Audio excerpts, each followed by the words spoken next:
हाँ, उद्देश्य और विधेय। अच्छा, रचना के आधार पर वाक्य के कितने भेद होते हैं? 3 भेद होते हैं। 3 भेद होते हैं। सरल वाक्य, संयुक्त वाक्य और मिश्र वाक्य। हाँ, साक्षी पांडे, सरल वाक्य किसे कहते हैं?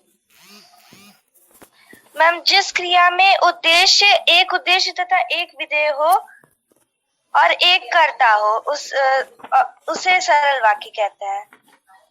इस वाक्य में एक उद्देश्य, एक विधेय तथा एक ही मुख्य क्रिया हो। एक उद्देश्य, एक विधेय और एक ही मुख्य क्रिया। उद्देश्य ही तो कर्ता का काम करता है ना। तो जिस वाक्य में एक उद्देश्य, एक विधेय और एक मुख्य क्रिया हो, उसे हम सरल वाक्य कहते हैं। उदाहरण दो। वर्षा हो रही है। वर्षा हो रही है। माँ खाना पका रही है। माँ खाना पका रही है। मैं पढ़ता हूँ। हाँ, इस तरह से जिसमें एक उद्देश्य, एक विधेय और एक क्रिया है, वो सरल वाक्य होता है। अच्छा, दूसरा है संयुक्त वाक्य। संयुक्त वाक्य किसे कहते हैं? यदि वाक्य में 2 या 2 से अधिक खंड वाक्य स्वतंत्र रूप से योजक चिन्हों द्वारा जुड़े हो, उन्हें संयुक्त वाक्य कहा जाता है। हाँ, जिस वाक्य में एक से अधिक समान स्तर के उपवाक्य समान अधिकरण समुच्चय बोधक द्वारा जुड़े हों, उसे हम संयुक्त वाक्य कहते हैं। या सीधे सीधे जिस वाक्य में 2 या 2 से अधिक सरल तथा मिश्र वाक्य परस्पर किसी अव्यय या योजक शब्द, अव्यय या योजक शब्द मतलब और, या, तथा, एवं, परंतु, अथवा, इसलिए, अतः, फिर भी, किंतु, लेकिन, पर, ये सब जो है संयुक्त वाक्य में जुड़े होते हैं। इसमें से कोई भी एक जुड़ा होगा। तो जिस वाक्य में 2 या 2 से अधिक सरल वाक्य या मिश्र वाक्य परस्पर जो है किसी अव्यय या योजक शब्द द्वारा जुड़े होते हैं, उसे हम संयुक्त वाक्य कहते हैं। जैसे दिल्ली चलो और तुम मुझे खून दो, और तुम मुझे खून दो, बालक रोया और चुप हो गया, कठोर बनो परंतु सहृदय रहो। वर्षा होने वाली है इसलिए जल्दी घर आ जाना। हाँ, वर्षा होने वाली है इसलिए जल्दी घर आ जाना। वह अस्वस्थ था इसलिए परीक्षा में सफल न हो सका। तो जो है, चाहे वो मिश्र वाक्य हो चाहे सरल वाक्य हो, वो जो 2 वाक्य योजक चिन्हों द्वारा जो जुड़े होते हैं, उसे हम संयुक्त वाक्य कहते हैं। और ये योजक चिन्ह कौन कौन से होते हैं? और, तथा, अथवा, किंतु, परंतु, लेकिन, इसलिए, पर, फिर भी, ये सभी जो है योजक चिन्ह संयुक्त वाक्य में प्रयुक्त होते हैं। और मैम, या और नहीं। हाँ, या भी, या, अथवा, अतः, किंतु, और मैम नहीं तो, एवं, ये सभी इसमें संयुक्त वाक्य में प्रयुक्त होते हैं। तो तीसरा है मिश्र वाक्य। मिश्र वाक्य किसे कहते हैं? जिस वाक्य में एक प्रधान उपवाक्य और दूसरा आश्रित उपवाक्य होता है, आश्रित उपवाक्य होते हैं, उसे मिश्र वाक्य कहते हैं। हाँ, जिस वाक्य में एक प्रधान वाक्य और एक या एक से अधिक आश्रित उपवाक्य होते हैं।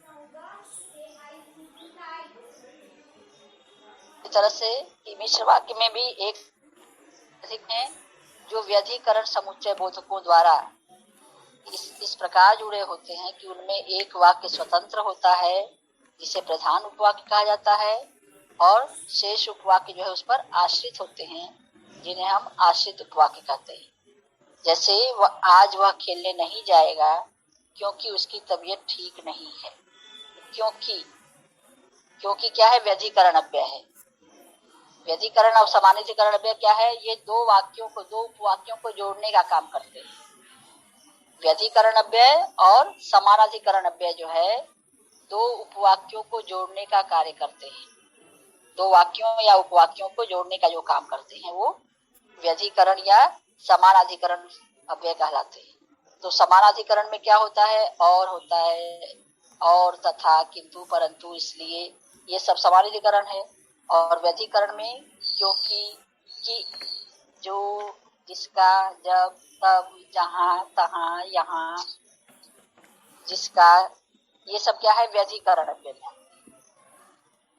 ठीक। मैम समानाधिकरण में लेकिन भी आता है। हाँ, लेकिन, मगर, परंतु, किंतु, अथवा, इसलिए, अतः, नहीं तो, अन्यथा, वरना, और, तथा, ये सब जो है समानाधिकरण में आते हैं। और मिश्र वाक्य में जो, जिसे, जिसने, यहाँ, जैसे कि, जब, क्योंकि, यद्यपि, अगर, तो, ताकि, ये सब जो है मिश्र वाक्य में आते हैं। यही इनमें अंतर है। संयुक्त वाक्य और मिश्र वाक्य में मुख्य अंतर क्या है कि संयुक्त वाक्य जो है समानाधिकरण समुच्चय बोधक द्वारा जुड़े होते हैं। तो ये आपको क्लियर है कि समानाधिकरण अव्यय कौन कौन से होते हैं। और यस मैम। तथा, किंतु, परंतु, लेकिन, पर, मगर, एवं, अथवा, इसलिए, अतः, नहीं तो, अन्यथा, यद्यपि, वरना, ये सब जो है संयुक्त, ये समानाधिकरण अव्यय है। और मिश्र वाक्य में क्या इसकी पहचान है, इसमें जो उपवाक्य होते हैं वो व्यधिकरण समुच्चय बोधक द्वारा जुड़ा होता है। और व्यधिकरण समुच्चय बोधक जो, जिसे, जिसने, यहाँ, जैसे कि, जब, क्योंकि, यद्यपि, ये, ताकि, ये सब जो है व्यधिकरण अव्यय में आते हैं।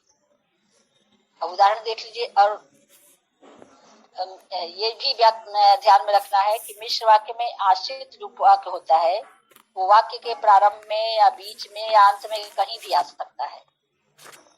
मिश्र वाक्य में जो आश्रित उपवाक्य होता है वो या तो प्रारंभ में ही आ जाएगा, या तो अंत में भी आ सकता है, या बीच में भी आ सकता है, कहीं भी। जैसे जो लड़का यहाँ आया था, जो लड़का यहाँ आया था उसी ने कल पुरस्कार प्राप्त किया था।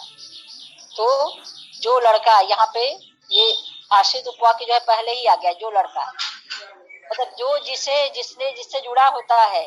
जो व्यधिकरण अव्यय से जो वाक्य जुड़े होते हैं वो आश्रित होते हैं, और जो नहीं जुड़े होते हैं वो प्रधान उपवाक्य होते हैं। इसमें जो है दोनों की पहचान कैसे होती है कि वाक्य में जो है, और ये, अच्छा, ये भी ध्यान रखना है कि मिश्र वाक्य में ही प्रधान और आश्रित उपवाक्य होते हैं।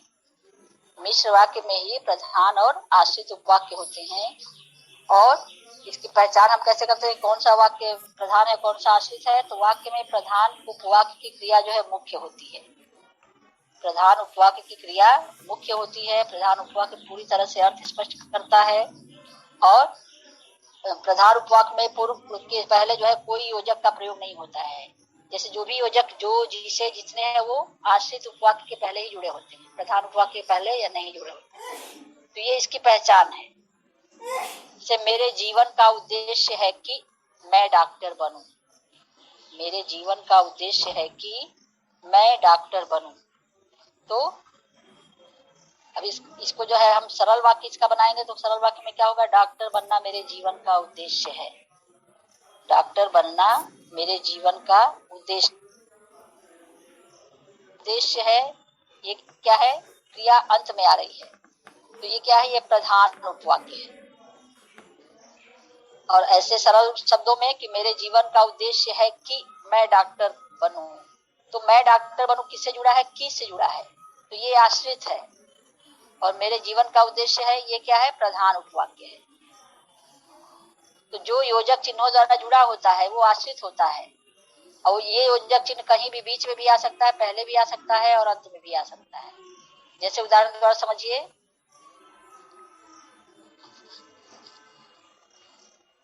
जैसे जो लड़का यहाँ आया था उसी ने कल पुरस्कार प्राप्त किया था। तो यहाँ जो है आश्रित उपवाक्य पहले ही आ गया है, जो लड़का, जो से जुड़ा हुआ है। और देखिए वह लड़का जिसने कल पुरस्कार प्राप्त किया था यहाँ आया था। अब यहाँ जिसने, तो ये क्या है, बीच में आ गया है। जिसने, वह लड़का जिसने शब्द जो है, योजक शब्द जो है बीच में आया है। तो ये क्या है, ये आश्रित उपवाक्य है।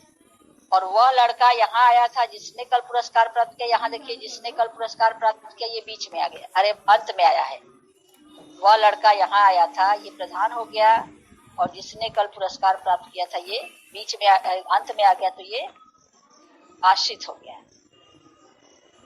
तो ये ध्यान रखना है कि जो योजक चिन्हों द्वारा जुड़े होते हैं, योजक अव्यय द्वारा जो जुड़े होते हैं वो आश्रित होते हैं, और जो नहीं जुड़े होते हैं वो प्रधान उपवाक्य होते हैं।